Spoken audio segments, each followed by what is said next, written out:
कि द्रव्य कर्म और भाव कर्म क्या है और नौ कर्म किसे कहते हैं, इसकी डेफिनेशन दी। हाँ, पेशिका है जो कर्मों का स्वरूप है वो द्रव्य कर्मों के स्वरूप की ही आगे चर्चा चल रही है। वह भाव कर्म और नौ कर्म फल रूप में यही बता दिए ना। फल रूप में तो कौन आएगा, जैसे आपके पास क्या है कि आपके पास पैसे रखे हुए हैं, तो पैसे कहाँ रखे हुए हैं कि पैसे रखे हुए हैं, पैसे से आप क्या खरीद रहे हो वही तो बताया जा रहा है। तो यहाँ पर तीन प्रकार से कहकर अभी तीन प्रकार के कर्म जो हैं वो यही बताना है कि मैन हीरो कौन है। जैसे आप फिल्म देख रही हो तो फिल्म देखने में आप सबसे पहले क्या देखते हो कि मैन हीरो कौन है। साइड हीरो तो बहुत सारे दिखते हैं पर मैन हीरो कौन है।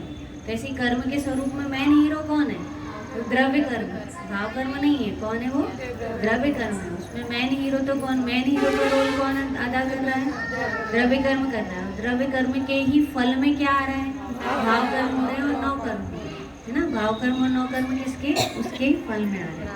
चलिए अब उसके बाद क्या है देखिए, अब देखते हैं ये तीन प्रकार के कर्म। अब आपका जो क्वेश्चन आया था उस क्वेश्चन का दूसरा उत्तर आया। क्या हुआ, द्रव्य कर्म और भाव कर्म क्या है और नौ कर्म किसे कहते हैं। तो कर्म कितने प्रकार के हैं, तीन कहा, क्योंकि भाव कर्म जो है जब अपन देखें तो अपन ये कहें कि भाव कर्म को पहले क्यों लिया, जबकि कर्म तो तीन प्रकार के, तो तीनों चीजें आनी चाहिए है ना।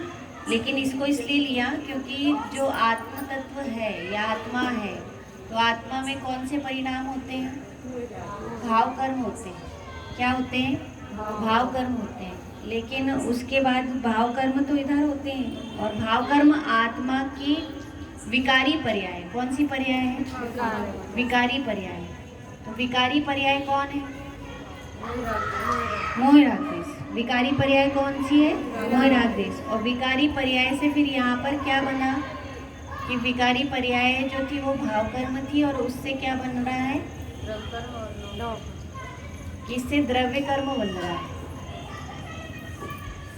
आया था ना अभी, तो द्रव्य कर्म बना, और द्रव्य कर्म के निमित्त से फिर क्या हुआ कि शरीर आदि नौ कर्म मिले।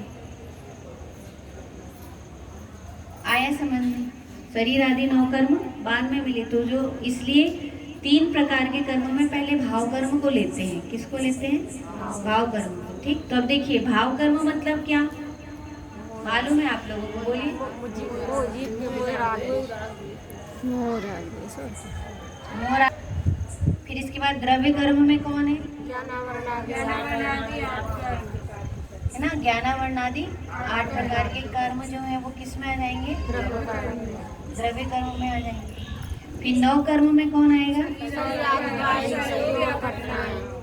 कितनी चीज बोल दी उसमें, शरीर, संयोग और घटनाएं।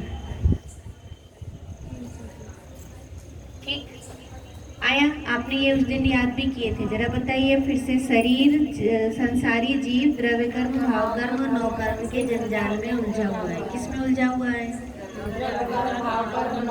हाँ, द्रव्य कर्म, भाव कर्म और नौ कर्म के जंजाल में उलझा हुआ है। फिर क्या कहा, इनसे रहित होने पर जीव संसार से रहित होकर मुक्त अवस्था को प्राप्त होता है। ठीक है, इनसे मुक्त होने पर जीव क्या होता है, संसार अवस्था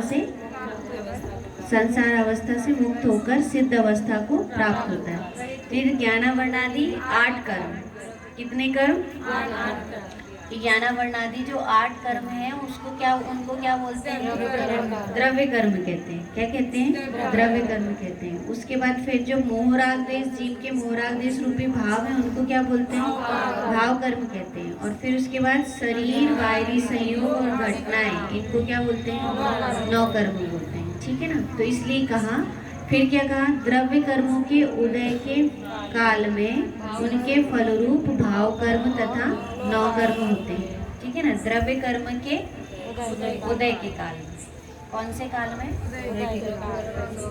कि इसका क्या होता है, उदय।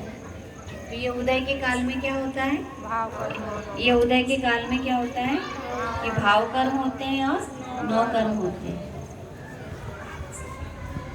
ठीक है, किसके उदय के काल में, द्रव्य कर्म के उदय के काल में भाव कर्म और नौ कर्म होते हैं। फिर क्या होता है, नौ कर्म से अपना संबंध मानने पर भाव कर्म विशेष होते हैं, है ना। इससे क्या हुआ कि अब नौ कर्म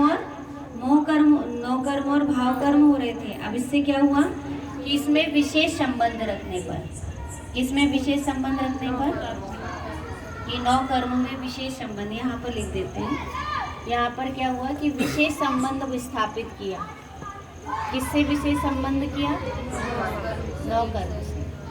होता है ना, अपने को शरीर घर परिवार से क्या होने लगता है, विशेष मोह हो जाता है। जबकि वो किस में मिले थे, वो फल था। किसका फल था? द्रव्य कर्म का फल था। तो द्रव्य कर्म का फल था, लेकिन उसको अपन किसका मान लेते हैं? अपना मान लेते हैं। तो घर परिवार अपने को किसके लगते हैं? अपने लगने लगते हैं। तो जब अपने लगने लगते हैं तो फिर क्या होता है, वो बच्चा नहीं था, नैना बहन है ना, नैना बहन बच्चा नहीं था तब तक के कुछ भाव रहते थे। और अब कैसा लगता है, गिर ना जाए, वो कहीं पहुंच ना जाए, वो कहीं चला ना जाए। पूरे टाइम पूरा क्या हो गया, वो नौ कर्म से क्या हो गया, संबंध स्थापित हो गया।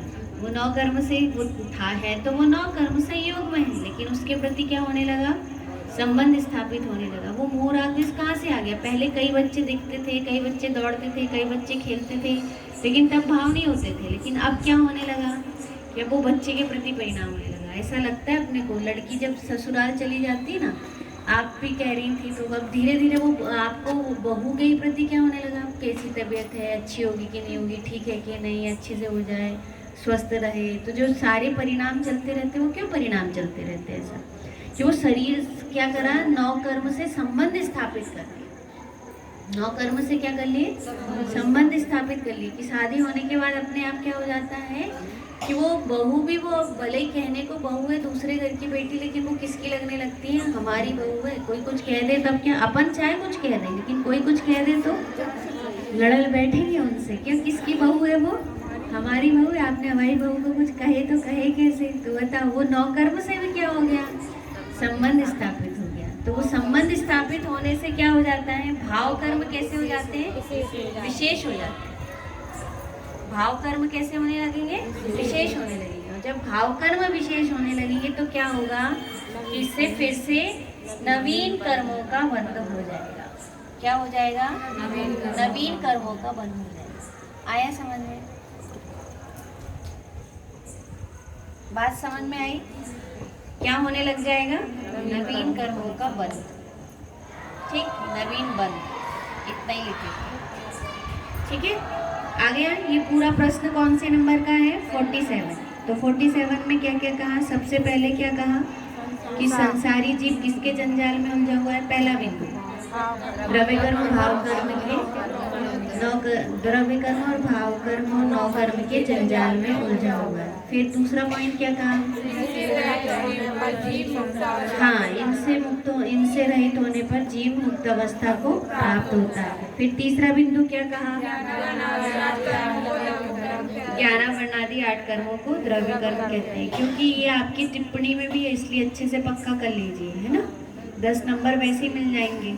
नहीं तो सही गलत में, तो सही का गलत कर दो, गलत का सही कर दो, तो मिलने वाला ज्ञानावरणादि 8 कर्म। कौन से कर्म?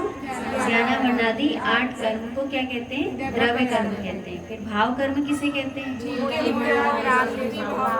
भाव कर्म कहते हैं। फिर नौ कर्म किसको कहते हैं,